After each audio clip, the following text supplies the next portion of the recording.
So point is to try to do these with minimal rest in between. So we're going to start with a boat hold, and you're going to go into a rock and roll spine, finding the paws at the top, making sure that your toes and your shins are trying to stay parallel with the feet when you pause at the top.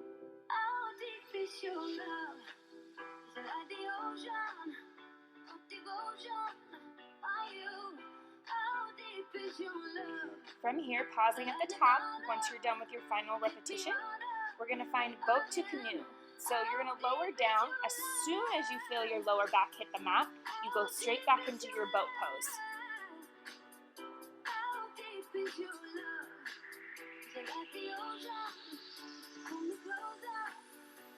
Pausing once more at the top, you're going to switch into bicycles, holding your boat pose, trying to stay tall into your spine.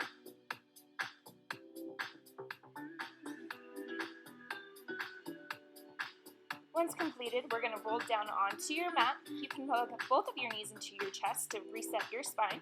Hug your right knee in towards your chest, hands behind your ears, and we're going to take 8 crunches with the right side.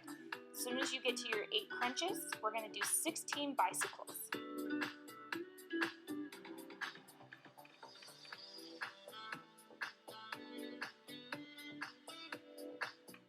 Focus on trying to really keep your shoulders lifted and your lower back pressed onto the mat, reaching out with your toes. Finding a full length in your spine, feet and arms together, you're going to roll up, try to reach for your toes, and then curl down one vertebrae at a time. So the slower that you can go down, the better.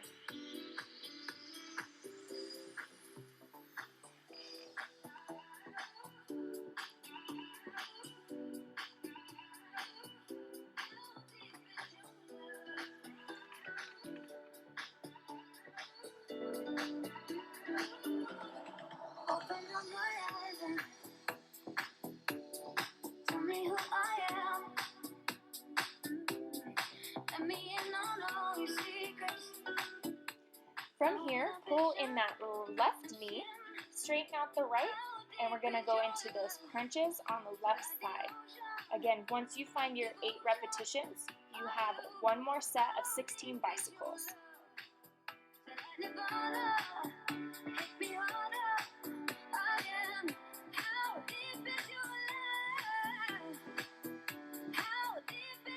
Once you're done with your 16, press your heels into the floor, lift your hips for a quick bridge pose, just to reset through your spine. From here, you're going to lengthen both of your feet. So this time we're going to go right foot in. You can grab for the back of your calf or the back of your quad. You're going to take a 2-second pulse and pause as you switch your legs from side to side.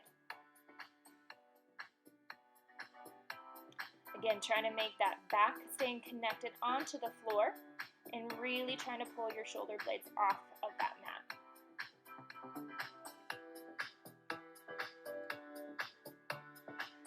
Once you find your repetitions, you're going to hold that left leg there, and we're going to go around the world. So you're going to scoop up your arms above over your head and around, opening up through that chest, really crunching at the top, lengthening through both of your feet.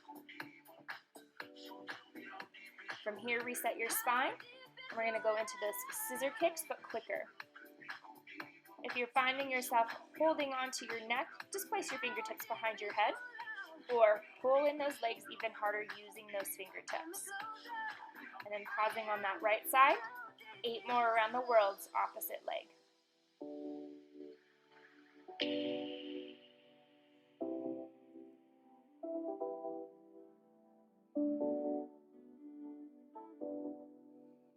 One more time, resetting those hips. Both feet are going to go up towards the ceiling, hands behind your head, and as you keep your shoulder blades off of the floor, you're going to crunch, reaching from side to side, reaching for those opposite toes. Again, trying to keep those ankles in one long line, really pressing your back into the mat. From here, we're going to go into baby leg drops. The point here is to try to keep your legs lengthened and only dropping so far until you feel your lower back wanting to come off the mat. As soon as you feel that connection lose, that's where you stop and you squeeze your belly button into your spine as you pull your legs back in. One more quick reset. Hold that bridge pose just so we can get ready for a full leg drop.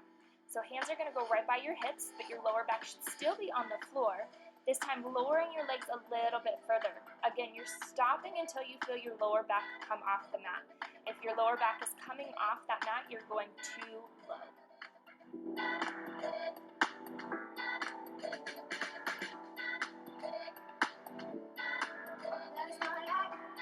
Quick crisscross in those hips. Press that lower back down, shoulder blades still off of the floor. From here, cross your feet. We're going to go into a forearm plank position. So your elbows are going to be stacked right underneath your shoulder blades, feet about hip width distance apart. We're going to go into 8 toe taps. So reaching your toes from side to side, outside of your mat as far as possible. As soon as you finish your 8 sets, you're going from side to side into hip dips. Reaching those hips towards the floor, swiveling into those toes, but trying to maintain your upper body into your neck and shoulders neutral. Last 30 seconds, hold that forearm plank straight. Try to keep your neck in line with your spine, shoulders down your back, squeeze your core as much as you can, toes deeply into the mat, and breathe.